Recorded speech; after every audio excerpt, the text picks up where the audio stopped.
A CPI da pandemia volta a se reunir hoje para ouvir o empresário Carlos Wizard, que faria parte do chamado gabinete paralelo. Só que ontem ele conseguiu no Supremo o direito de ficar em silêncio na comissão. Mas, segundo a defesa de Carlos Wizard, o empresário estaria nos Estados Unidos. Ainda hoje, o auditor do TCU, que produziu um relatório paralelo sobre o número de mortos pela Covid-19, também é esperado na comissão. Quem tem os detalhes de Brasília é o Adriano Oliveira. Apontado como integrante do gabinete paralelo, Carlos Wizard poderá ficar em silêncio durante o depoimento de hoje na CPI da pandemia. A autorização foi dada pelo ministro Luiz Roberto Barroso, do Supremo Tribunal Federal, que entendeu que o empresário tem o direito a não produzir provas contra si. Mesmo com habeas corpus, a presença de Wizard ainda é incerta. Ele pediu para ser ouvido virtualmente, já que está nos Estados Unidos, mas o pedido foi rejeitado. O presidente da CPI, Omar Aziz, já afirmou que se o empresário não aparecer, há a possibilidade de ser feito um pedido de condução coercitiva. Além disso, a comissão aprovou a quebra de sigilo fiscal, telefônico e bancário de Carlos Wizard, assim como de alguns sócios de farmacêuticas.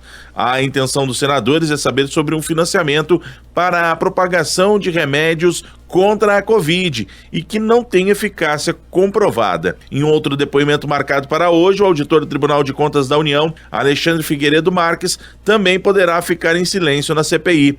O benefício para o servidor foi autorizado pelo ministro Gilmar Mendes, do STF. Alexandre Figueiredo Marques apresentou um documento sobre uma possível supernotificação do número de mortes por Covid no país. O presidente Jair Bolsonaro até chegou a mencionar o levantamento, mas o TCU desmentiu a legitimidade e abriu inquérito interno contra o servidor. Olha, esse é um assunto que poderia ser investigado numa outra instância. Ele é sério, né? A gente já falou bastante sobre ele, mas não me parece assunto para a CPI. Ô Sheila, a CPI tá se perdendo na própria ambição de querer abraçar o mundo. Completamente. É? A gente estava falando exatamente isso aqui fora do ar, Megali. Como essa CPI desandou, e ela é muito ampla mesmo, como ela tem muitas frentes, o que acabou acontecendo é perder completamente o foco. Aí o que acontece em dias como o de ontem, você espreme e não sai praticamente nada, né? Exato. Pega um estouro de uma boiada, e aí coloca você lá em cima de um cavalo com um laço, e aí o cara fala assim, ó, o seu objetivo é laçar todos os bois. Você vai ficar maluco. Você não vai conseguir. Se você tenta laçar todo mundo, você não vai laçar ninguém. Então, se você não tiver a objetividade e ir pra cima daquele boi que é o líder da boiada, enfim, se você não conseguir focar o seu trabalho, você não vai fazer nada. Esse é um assunto lateral. Esse do relatório do TCU, ele pode ser investigado por outras instâncias. Não é que ele não seja sério, ele não é material desta CPI. Essa CPI tá aí para atribuir responsabilidades a quem nos colocou na situação em que a gente está agora. Houve dolo na ausência de compra de vacinas, né? Houve intencionalmente a intenção houve a intenção dolosa desse governo de deixar que a gente se contaminasse com a doença para criar a tal da imunidade de rebanho. Houve investimento em remédios que o governo sabia serem inefetivos contra essa doença, e se houve, quem é que deu a ordem final? De que caneta saiu a tinta que assinou o documento? São questões muito objetivas em que a CPI deveria se concentrar. Mas aí vem o cara que fez o relatório do TCU, vem o Wilson Witzel, vem não sei mais quem, e a gente acaba não sabendo mais para onde essa CPI está apontando. Eu já não consigo dizer exatamente onde que eles estão focando a questão da preparação de um relatório com substância para que não seja engavetado pelo PGR, né? A gente já fez essa crítica antes, né? Apoiamos a CPI, a gente acha que a atribuição de responsabilidades é urgente, mas se você quiser abraçar o mundo não vai se deixar ser abraçado e você vai acabar deixando escapar o foco inicial do trabalho. É isso que está acontecendo. Vamos falar de Wilson Witzel, daquele espetáculo deprimente que a gente viu ontem no depoimento do ex-governador do Rio de Janeiro. A CPI ouviu o Wilson Witzel, que falou muito pouco de pandemia e que teve o seu grande momento ali quando bateu boca com o seu antigo aliado, aquele com quem ele andava grudado 24 horas por dia na época da campanha eleitoral em 2018, o senador Flávio Bolsonaro. Ouça aí. Eu não faço aqui a menor questão de que o senador Flávio Bolsonaro esteja ou não presente, muito menos... Não, se for reservado, eu vou estar presente também, Bruno. Não entendi, senador. Se for reservado, eu vou estar presente também. Eu sou senador da República. Senador, o senhor pode estar presente aonde o senhor quiser. Então, desde que reservado ao público, eu vou estar presente. Desde que a casa assim o permita. Tem que garantir isso. Só um minutinho. Isso é intimidação. Está tendo um claro ato aqui de intimidação ao depoente. Intimidação. Só vou pedir. Peraí, só um minutinho. Intimidação, só um isso é meu nome. Eu quero só dizer que eu não tenho nenhum problema em estar na presença aqui do senador Flávio Bolsonaro. Eu conheço ele desde garoto que conheço aí desde a sua família, a sua mãe, a Rogéria Bolsonaro. Conheço a sua família, conheço seu pai de longa data. E a minha questão aqui não é pessoal. Minha questão é institucional em defesa da democracia. Que lindo discurso. Se o senhor fosse um pouquinho mais educado e menos mimado, o senhor teria respeito pelo que eu estou falando.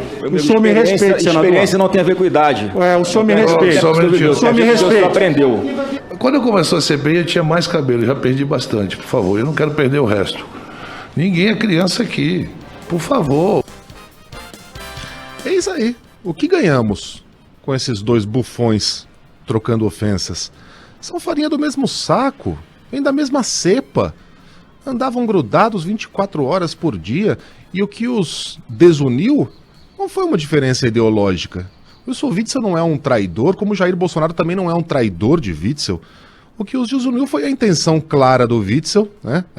Aliás, quanta autoestima, hein? Em se lançar candidato à presidência em 2022, e a partir daí ele passou a ser visto por Bolsonaro como uma ameaça política. Porque no fundo eles pensam a mesma coisa. Agora o Witzel está aí posando de defensor da democracia, um cara muito moderado, das liberdades. Ele era o cara que até 2 anos atrás estava falando lá em dar tiro na cabecinha, né? Com seus snipers em helicópteros. O cara que saiu do helicóptero lá comemorando como se fosse um gol da seleção quando a polícia abateu um criminoso. Tem que fazê-lo mesmo. Mas não é papel de um homem público sair dando pulinho e soco pro ar quando isso acontece, até porque naquele mesmo dia outros cariocas haviam sido vítimas da violência. Não tem nada para comemorar no contexto do Rio de Janeiro, nem hoje nem na época de Witzel. Mas ontem ele foi lá e se disse perseguido por Jair Bolsonaro e afirmou que o presidente deixou os governadores à mercê da desgraça. Há um fato que eu vou manter sigilo, e se houver a sessão... Oi? Desculpa, gente, não, eu coloquei o outro áudio. O que a gente quer ouvir é esse aqui, ó. Então, a minha situação como governador do estado do Rio de Janeiro era crítica. E nós não conseguíamos diálogo com o presidente não dialoga comigo. Como é que você tem um país em que o presidente da República não dialoga com o governador de estado? E o presidente deixou os governadores à mercê da desgraça que viria. O único responsável por os 450 mil mortes que estão aí tem nome, endereço e tem que ser responsabilizado aqui no Tribunal Penal Internacional pelos fatos que praticou. Bom, o outro áudio é também do ex-governador do Rio de Janeiro, Wilson Witzel, dizendo que tem um fato gravíssimo a revelar, mas que só faria em reunião secreta da CPI. Aliás, foi esse áudio aqui que ensejou o bate-boca entre o Wilson Witzel e o senador filho do presidente da República, Flávio Bolsonaro. Há um fato que eu vou manter sigilo, e se houver a sessão em segredo de justiça, eu vou revelar. Desculpe-me, um fato? Um fato gravíssimo que eu vou revelar numa sessão que for em segredo de justiça. Perfeito. Senão, não haverá condições... Um fato de intervenção do governo federal. Que envolve a intervenção. Em vosso governo. No meu governo. Para, né? João Kleber, vamos manter essa audiência. Bom, depois de mais uma discussão, Wilson Witzel, usando o direito concedido pelo STF de ficar em silêncio, abandonou a sessão da CPI. Nos bastidores, senadores que integram a comissão admitiram que o depoimento do ex-governador do Rio de Janeiro nada acrescentou. Porque foi muito mais discurso do que depoimento, na verdade, né? Ele usou o tempo para fazer palanque, para se defender de acusações. Inclusive, logo depois desse discurso / depoimento, o Witzel se tornou réu na justiça por desvios na área da saúde.